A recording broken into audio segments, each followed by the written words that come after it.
Aujourd'hui, nous regarderons le nom de Jésus qui fait marcher un infirme. Voilà le thème que nous aborderons aujourd'hui à l'émission, la parole vivante.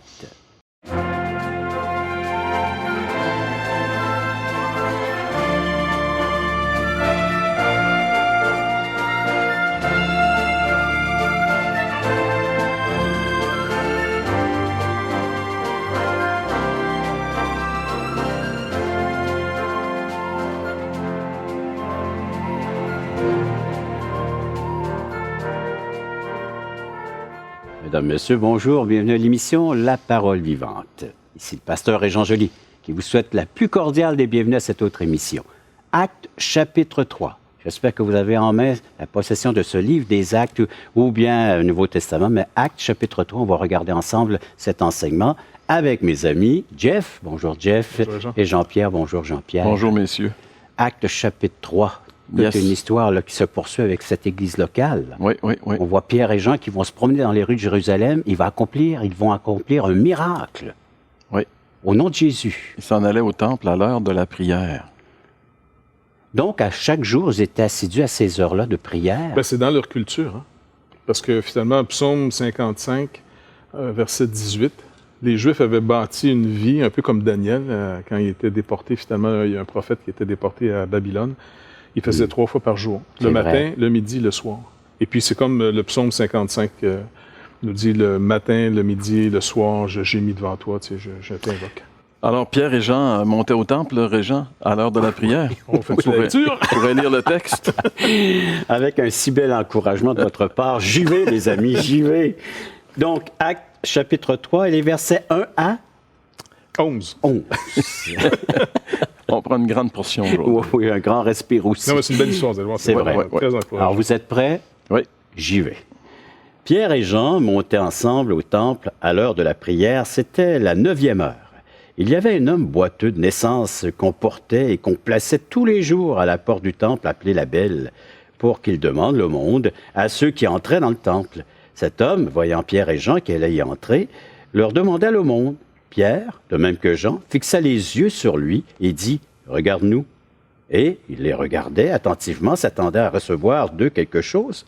Alors Pierre lui dit « Je n'ai ni argent, ni or, mais ce que j'ai, je te le donne au nom de Jésus-Christ de Nazareth. Lève-toi et marche. » Et, le prenant par la main droite, le fit lever. Au même instant, ses pieds et ses chevilles devinrent fermes. D'un saut, il fut debout et il se mit à marcher. Il entra avec eux dans le temple, marchant, sautant et louant Dieu. Tout le monde le vit marchant et louant Dieu. Il reconnaissait que c'était celui qui était assis à la belle porte du temple pour demander l'aumône, et il fut rempli d'étonnement et de surprise au sujet de ce qui lui était arrivé. Comme il ne quittait pas Pierre et Jean, tout le peuple, étonné, accourut vers eux au portique dit de Salomon.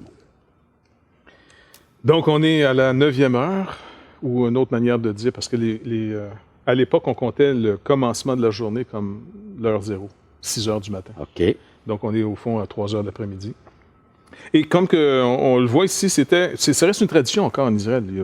Si tu prends l'avion, par exemple, il est très orthodoxe. Hein, quand on est revenu d'Israël, entre autres, au lever du soleil, monsieur se lève, il met ses... phylactères. C'est ça, puis il commence à faire ses prières, tu sais. C'est quand même intéressant parce que tu vois qu'ils n'ont vraiment pas de honte à le faire. Hein? Nous, c'est quasiment un défi dans un restaurant de rendre grâce, mais les autres sont très à l'aise avec ça. Puis c'est bien. Et partout où il se trouve? Peu importe. Et lui, il était dans l'avion. On était dans l'avion. On revenait finalement d'une tournée qu'on avait faite en Israël. Et puis, c'est le lever du soleil. Donc, pour lui, OK, on fait la prière. J'ai déjà vu nous-mêmes dans l'aéroport de Toronto, justement, 2 Juifs comme ça, des jeunes, qui faisaient leur prière... il priait. C'est la même chose, moi aussi, en France. J'ai arrêté à une station-service prendre l'essence, mais une personne a ouvert son coffre de la voiture, sorti un tapis et prié. Mais ce qu'il faut aussi peut-être réaliser, c'est que comme Jeff le disait, c'est dans leur culture. Ouais. Parfois, c'est un geste culturel plus que religieux. On a fait le Shabbat il y a quelques semaines, justement, en Israël, avec un Juif. On a fait le repas du Shabbat, mais pour lui, il disait que c'était de la culture, c'était pas de la religion. Et c'était tellement de la culture qu'il a fallu qu'il trouve le livre de la prière du Shabbat quelque part pour la faire, parce qu'il ne la savait pas. Mais c'est juste pour dire, c'est un peuple qui a une culture qui est reliée à la Bible. Mais ça ne veut pas nécessairement dire que ça fait d'eux des gens en relation avec Dieu. Il faut faire attention. Comme nous, les chrétiens, les nations dites chrétiennes, qui sont de plus en plus séculières, puis envahies maintenant même par l'athéisme, qui est une autre forme de religion, c'est une autre forme de croyance. Nous aussi, on a pu quelquefois confondre notre culture de faire une chose avec la foi, au fond, qui est rendue manifeste par la même chose. Mais on a encore ce débat qui fait partie de notre actualité. Est-ce que je peux prier sur la place publique? Est-ce que je peux prier à la mairie? Et ce qu'il y a de bien, par contre, dans ces cultures juives ou encore musulmanes ou d'autres, même dans les religions au Moyen-Orient, puis surtout en Orient, il y a beaucoup de temples un peu partout. Je ne crois pas nécessairement à ce qu'ils vont croire, là. Mais d'un côté, ce que ça manifeste, c'est que l'aspect religieux, l'espérance finale, donne le sens à cette vie publique et non pas comme compartimentée. Et puis même dans les sociétés musulmanes, c'est beaucoup plus, le religieux est beaucoup plus sur la place publique et le séculier ou le laïque est dans la maison. Dans la maison, il se décore, c'est ça, mais dès qu'il sort dehors, c'est le religieux qui prend le dessus. Nous, c'est le contraire. Puis je pense que c'est pas mauvais nécessairement si c'est gardé en équilibre, parce que le christianisme comprend, entre autres, que la foi est un don de Dieu. Et ça doit être librement. Il y a une liberté à croire. Le Seigneur, dans l'Évangile selon Matthieu, il va nous parler de la prière. Il va condamner une certaine forme à la prière, puis il va encourager d'autres. Oui, mais je pense que pour nous, les chrétiens, différemment d'Israël ici, Israël, c'est un peuple qui est mis à part. C'est l'image d'une réalité qui va être le peuple de Dieu final, qui va être composé de toutes les nations. Le problème, le défi que les chrétiens ont rencontré, c'est que, est-ce que nécessairement parce que tu es né dans une famille chrétienne, ça fait de toi un chrétien? La Bible nous dit que non. En réalité, on doit tous avoir notre propre nouvelle naissance. Et ce qui est intéressant aussi, c'est que quand Jésus entrait dans une synagogue, le culte était transformé. Il se passait des choses. Oui. Et quand les disciples vont aller à la prière, comme on le voit ici, il va se passer quelque chose d'inhabituel. On est dans la nouvelle alliance maintenant. Et Jésus et l'Esprit de Dieu règnent et il va se passer des choses. Ce ne sera pas une soirée ou une réunion de prière normale, ce qui va arriver ici. Là. Et on voit encore l'importance, c'est pas la forme, mais c'est la relation qui va s'établir entre cet homme qui est habitué à se présenter au temple pour faire le monde, et cette relation qui va s'établir entre lui et les disciples maintenant. Les apôtres. Très relationnel ici. L'Évangile, c'est très relationnel. Avez-vous cette relation, cette intimité, pas juste une forme extérieure, mais avez-vous une relation personnelle avec Dieu par le seul médiateur, le seul intermédiaire, la personne de Jésus-Christ? Vous réagissez? Faites-nous en part. 1-877-ESPOIR. Appelez-nous 1-877-537-7647 ou visitez nos sites espoir.ca, toutchrétien.com et par le fait même, écrivez-nous un petit mot. Ça nous ferait plaisir de pouvoir correspondre avec vous. Après la pause, on va regarder justement ce qui se passe au temple à cette heure de prière entre cet infirme et les apôtres qui étaient en temps de prière. Si les gens pensent comme ça, c'est qu'ils sont très immatures dans leur foi. Ils sont des scrupuleux. Romains 14 les appelle des bébés dans la foi.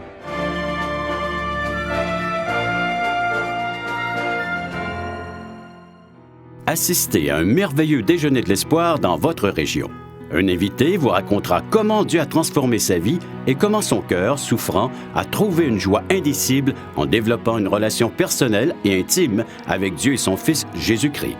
Des églises locales organisent de tels déjeuners dans plusieurs régions du Québec. Découvrez où et quand vous pouvez assister à un déjeuner de l'espoir dans votre région en visitant le site espoir.ca et en cliquant sur l'onglet « Déjeuner ».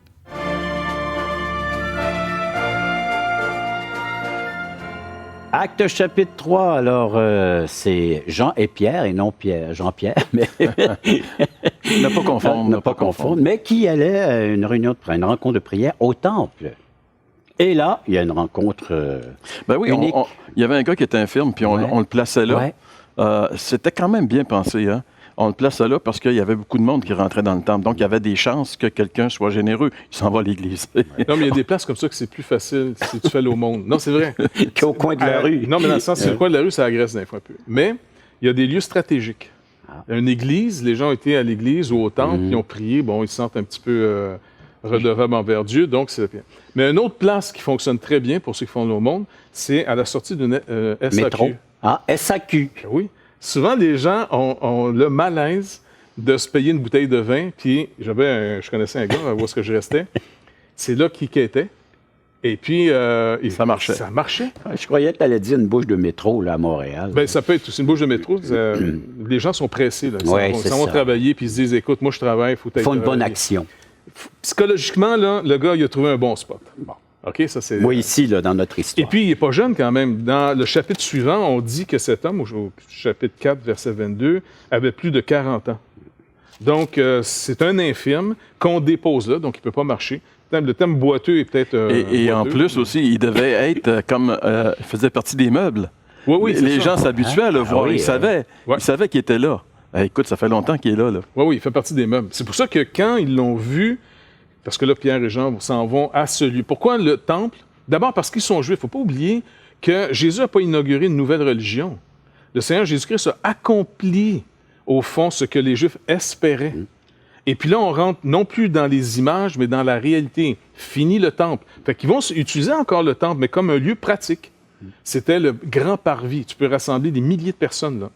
Et où ils faisaient leur enseignement, c'était dans ce lieu-là. C'était plus pratique. Les maisons servaient plus à la communion fraternelle, la fraction du pain, se rappeler le Seigneur, prendre soin les uns des autres. Mais sinon, le gros de l'enseignement semblait se donner au temple. Et puis, ils se servaient de l'horaire. Tout le monde marchait à l'horaire. C'est comme pourquoi on fait le dimanche, mais les apôtres ont établi le culte le dimanche pour le séparer du samedi qui était l'ancien jour que le peuple d'Israël avait. Ils ont pris le dimanche pour faire la célébration, en partant. Ça, c'est vraiment important parce qu'il y a un trip en ce moment qui fait que les gens disent « Ah, c'est plus sacré si on fait ça le samedi ». C'est complètement ridicule. D'abord, si les gens pensent comme ça, c'est une petite parenthèse, mon éditorial, si les gens pensent comme ça, c'est qu'ils sont très immatures dans leur foi. Ils sont des scrupuleux. Romains 14 les appelle des bébés dans la foi. Une personne mature ne fait aucune distinction dans les jours. Un bébé, je n'irai pas plus loin dans ma définition, mais ce qui me tanne de ces gens-là, c'est qu'ils s'imposent comme étant spirituels. Ils n'ont pas compris son Écriture. J'ai vu la sagesse à l'œuvre. Oui, merci. Sagesse de Dieu. Nos auditeurs, nos téléspectateurs, ils sont à l'écoute. Tout ça pour dire que vous pouvez vous servir de tout, mais faites attention de ne pas entrer au service d'eux. Et ça, c'est vital. Ils se servent du temple, mais ils comprennent que ce bâtiment était l'ancienne image de le temple qu'ils sont. Eux, ils sont le temple maintenant. Si tu veux rencontrer Dieu, ce n'est plus sous cette montagne, comme Jésus l'avait dit à la Samaritaine, ni chez vous. Ça va être en esprit et en vérité. Dieu se cherche des adorateurs en esprit et en vérité. Et donc, alors, l'Église se trouve là où il y a ces véritables croyants, ces gens nés de nouveau. Le temple est là. C'est la demeure de Dieu. La demeure de Dieu, elle est bâtie de pierres vivantes, dont la pierre vivante qui est Jésus-Christ, avec les pierres vivantes, tous ceux qui rachètent, tous ceux que le Seigneur se rachète par son sang. Il est conduit là. Il nous conduit à être une habitation de Dieu en esprit. Et là, ici au temple, il y a une personne qui s'attend à recevoir. Oui, de l'argent. Entre autres, parce que oui. Non, mais normalement, quand tu cantes, c'est normal, tu vois. Est-ce que la réputation des apôtres est connue ou faite à Jérusalem? C'était un peuple généreux? Non, c'est trop récent. En passant, là, si on lit la loi de Moïse, comment Dieu avait demandé à Israël d'organiser sa vie sociale, ceux qui veulent vraiment étudier la politique que Dieu donne, parce que Dieu est aussi un Dieu qui gère la politique des hommes, eh bien, on a dans le Deutéronome 15 tout un chapitre qui explique comment on devait vivre en Israël. C'était vraiment bien organisé. Tu avais, par exemple, la journée de congé, c'est le samedi. À chaque... attendez, à 7 ans. À chaque une année 7 ans, sabbatique. une année sabbatique. Tout le peuple prenait un grand break. Une année sabbatique à chaque 7 ans. Puis il y avait des recommandations faites aux veuves, aux orphelins, aux gens. Et puis, à la 49e année, on annule les dettes à tout le monde. Jubilé. Le jubilé. Et ça, là, c'est l'Évangile, là, c'est l'annonce du jubilé de Dieu. J'annule vos dettes. Tous ceux qui viennent à moi, là, je vous annonce mon jubilé. Les dettes sont pardonnées. Et donc, c'est ce qu'ils s'en vont instruire en disant... Alors, Jésus-Christ devient jubilé. Oui, c'est le jubilé de Dieu. C'est celui qui rachète. La fête. C'est ça. Il redonne la vie aux hommes. On l'a perdu dès le jardin. Il nous redonne la vie. Et ici, Dieu va faire une démonstration. Dans son temple qui est mobile, son temple qui s'en va au temple, avec ses deux finalement, et quand lui, il attend de l'argent, d'abord les apôtres, Pierre va dire « Je n'ai ni argent ni or ». Fait que là, c'est bon, d'accord, vous pouvez circuler, c'est les autres, s'il vous plaît. Il dit « Mais ce que j'ai ». Donc, Pierre réalise, le dépôt, Christ en nous. Et dans cette communion, et non pas dans une spiritualité, parce qu'il va s'expliquer plus tard comment ça s'est fait, ce miracle. Par cette communion, il donne un trésor à cet homme. Après la pause. D'accord. Hein? Cette fameuse pause, elle est là pour vous inviter, vous, à participer à cette émission. Comment? En nous faisant part de ce qui se passe présentement chez vous. Peut-être que vous aimeriez compris pour une situation. Vous nous la partagez. Comment? Avec un numéro de téléphone à composer immédiatement, 1-877 l'Espoir, 1-877-537-7647. Vous avez le temps de nous visiter sur nos sites Internet et d'écrire à espoir.ca ou toutchrétien.com. Après la pause, on va regarder cette intervention divine dans la vie de cet homme qui faisait le monde au temple. Dieu avait mis ce peuple à part pour montrer aux autres nations en quoi ils pouvaient espérer.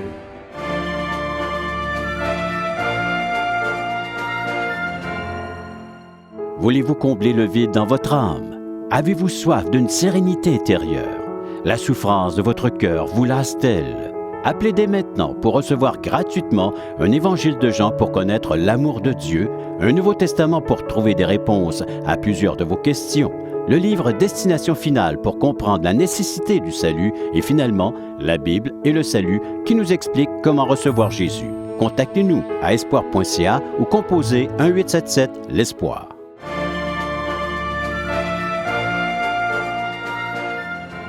On regarde donc ce passage de Actes chapitre 3 où Pierre et Jean vont, bien plus que guérir, d'une façon miraculeuse, ils vont redonner les capacités à cet homme de marcher, de courir. C'est beau de voir les actions qui sont décrites de cet homme-là qui était impotent, qui était infirme pendant 40 ans. Puis je voudrais justement profiter pour répondre à une question qu'une auditrice nous a fait parvenir. Elle demandait pourquoi Dieu permet les épreuves. En voilà une ici épreuve. Cet homme, finalement, il n'a pas voulu, mais il est né infirme. Parce qu'on ne sait pas quand est-ce qu'il est devenu infirme, mais ça fait longtemps qu'il est infirme. Tous nos défis, tous nos problèmes vont avoir deux effets dans notre vie. Ou bien ça va nous révolter, ou bien ça va être le lieu où je vais connaître Dieu. L'épreuve ne me rend pas nécessairement meilleur. Je ne suis pas comme un athlète là, qui développe des muscles là, par épreuve. Ça, je ne suis pas tellement dans cette théorie-là. Je sais que c'est très populaire dans l'humanisme de dire que ce qui ne te tue pas te rend meilleur. Je ne suis pas sûr. Je ne vois pas tellement ça non plus. Par contre, c'est vrai que le Seigneur permet beaucoup d'épreuves dans nos vies. C'est par beaucoup de tribulations qu'on entre dans le royaume de Dieu.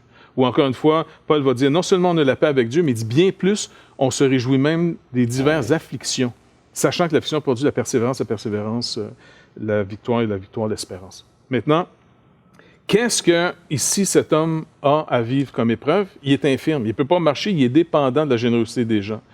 Qui, en passant en Israël, on n'avait pas obéi au Seigneur. Parce que dans le Deutéronome 15, il nous était dit qu'on devait avoir un genre de fonds social pour aider les pauvres, afin qu'il dit, le Seigneur, qu'il n'y ait pas d'indigents chez vous. OK? Donc, en passant, nos services sociaux, comme on les organise dans notre pays, découlent d'avoir obéi à Dieu. Ça vient d'inspiration chrétienne d'avoir, par exemple, d'aider les gens pour l'hôpital, ainsi de suite. Parce que les plus faibles, les plus pauvres, peuvent profiter de se faire soigner. Et puis, c'est pas juste un luxe de riche. T'sais. Bref, tout ça pour dire que cet homme ici va connaître Dieu par ses afflictions. Il n'a pas le choix, mais les apôtres arrivent en disant, mais ce qu'on a, ce que Dieu donne maintenant au monde, Dieu a tant aimé le monde qu'il a donné son Fils unique, afin que quiconque croit en lui ne périsse point. Il dit, écoute, j'ai pas d'argent, j'ai pas d'or. Là, un gars, il va dire, ben écoute, laisse passer les autres d'abord. Moi, c'est ma job, ça. Moi, je dépends de ça. Il dit, par contre, j'ai quelque chose. Le jubilé de Dieu, le pardon de Dieu, la manière de montrer finalement que Dieu se restaure la race humaine à lui-même, c'est au fond en ayant donné Jésus-Christ. Et là, il rend manifeste, il redonne au fond à cet homme une condition de vie qu'il n'avait pas, pour lui montrer qu'il va lui donner quelque chose de plus important, une nouvelle nature. Et c'est assez intéressant parce qu'il ne pouvait pas donner ce qu'il n'avait pas. Donc, il est allé puiser dans ce qu'il avait, ce qu'il a reçu de Dieu et de le partager avec d'autres. Et puis, ce qui va être intéressant, ça sera sûrement la prochaine émission, je serais très tenté quand même d'y embarquer tout de suite, là, mais c'est quand Pierre explique, parce que les gens sont quand même surpris. Comme tu dis, là, il faisait partie des meubles, le gars.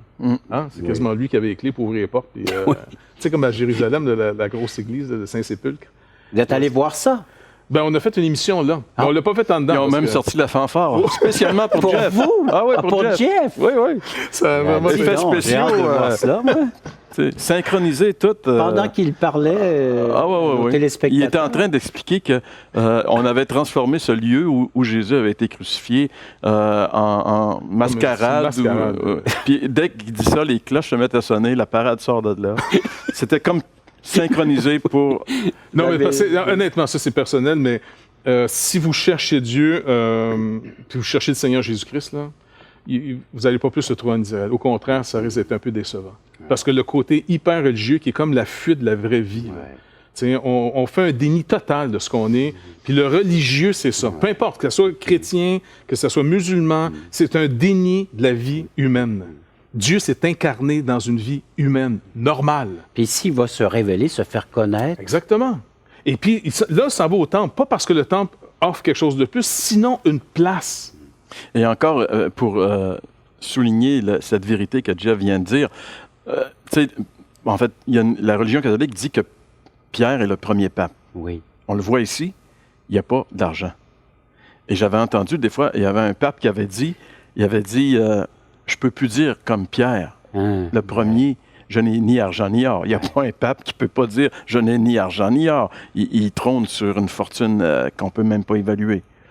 Mais il dit, je ne peux pas dire non plus, prends ton lit et marche, ou je ne sais pas trop ici. Au nom de Jésus, lève-toi et marche. J'ai dit, je ne peux pas dire ça non plus.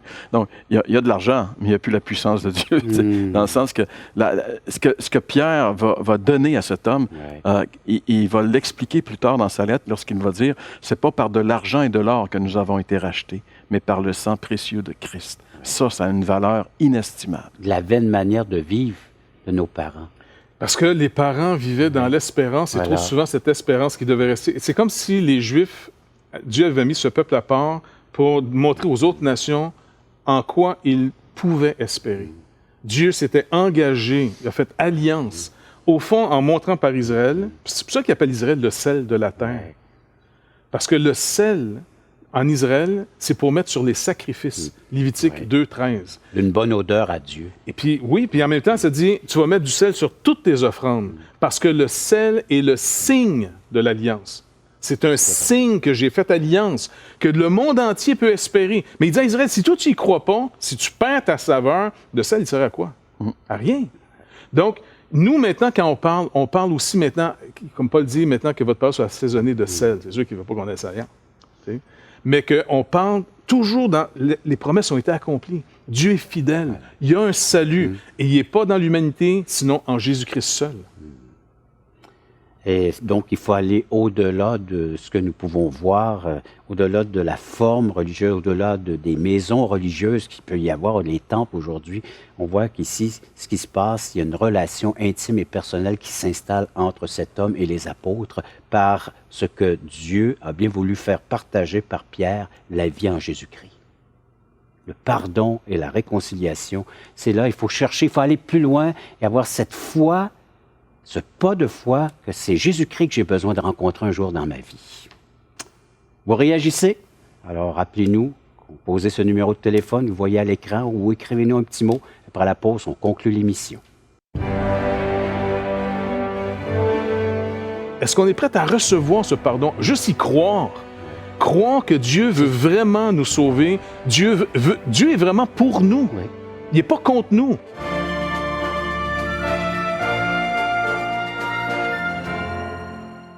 Espoirpourlecoeur.org aborde des problèmes que tous peuvent rencontrer un jour. Solitude, culpabilité, manipulation, rébellion et adultère. Chaque problème est clairement défini avec ses symptômes et ses caractéristiques. Des pistes de solutions sont données. Le but du site espoirpourlecoeur.org est d'encourager les chrétiens à s'entraider. Pour participer à l'une de nos conférences, consultez notre site espoirpourlecoeur.org.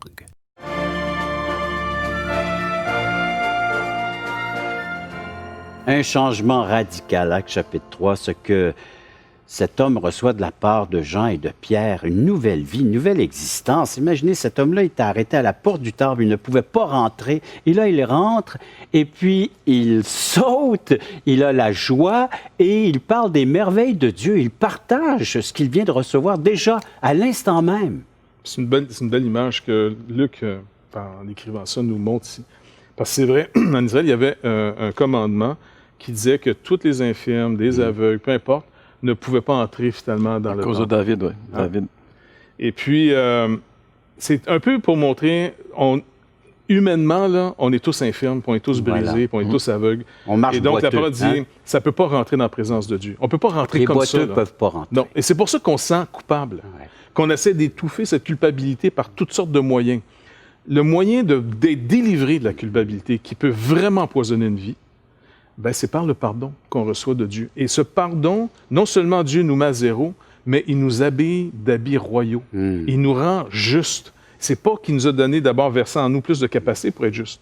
C'est qu'il nous a d'abord lavé de nos fautes et il nous couvre de son manteau en disant « T'es à moi maintenant, t'es mon enfant. Tu as le droit de rester ici. Tu as la justice de rester ici. Personne ne peut t'accuser de dire « Qu'est-ce que tu fais ici? Tu n'as pas le droit d'être ici. » Parce que c'est Jésus-Christ, mon Fils, qui met sa propre justice à ton compte. Parce que tu m'as simplement fait confiance. Et cet homme rend manifeste que quand il dit « OK, il est confiant, il est prêt à recevoir quelque chose », c'est pas grand-chose, hein? Il dit, voyant qu'il était prêt à recevoir. Oui. Les Bon, regards se sont croisés. C'est ça, il dit, Pierre fixa les regards Oui. et dit, regarde-nous. Il le regarde attentivement, s'attendant à recevoir quelque chose d'eux. Il y a juste à recevoir. C'est même pas à les prendre, là. Est-ce qu'on est prêt à recevoir ce pardon? Juste y croire. Croire que Dieu veut vraiment nous sauver. Dieu est vraiment pour nous. Oui. Il n'est pas contre nous. La loi de Dieu est contre nous parce que la loi dit Elle le nous problème. condamne, oui. Puis elle a raison parce que c'est vrai qu'on est condamnable. Mais si je continue à marcher dans le déni de ma condamnation, je ne pourrai jamais trouver le pardon, ni la restauration. Et puis bientôt, la mort va venir nous frapper. Puis après la mort, il n'y a plus de choix à faire. Là, c'est fini, c'est fixé pour l'éternité. Ouais. Et c'est maintenant le temps du salut. C'est pas demain. Demain, ça ne sera peut-être pas là du tout. Maintenant est le temps du salut. Maintenant, de se tourner vers le Seigneur en disant, écoute, Seigneur, j'ai aucun autre espoir que ton amour, ton pardon en Jésus-Christ pour moi, sinon je suis fini.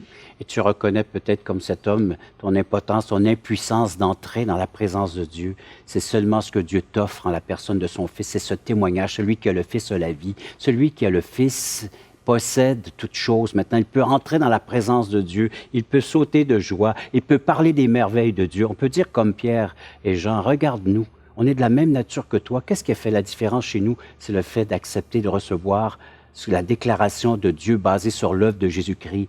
Pécheurs, je vous déclare juste parce que vous avez cru en celui que je vous ai donné, je vous ai envoyé. Merci de votre participation. Merci d'avoir été à l'écoute de cette autre émission de La Parole vivante.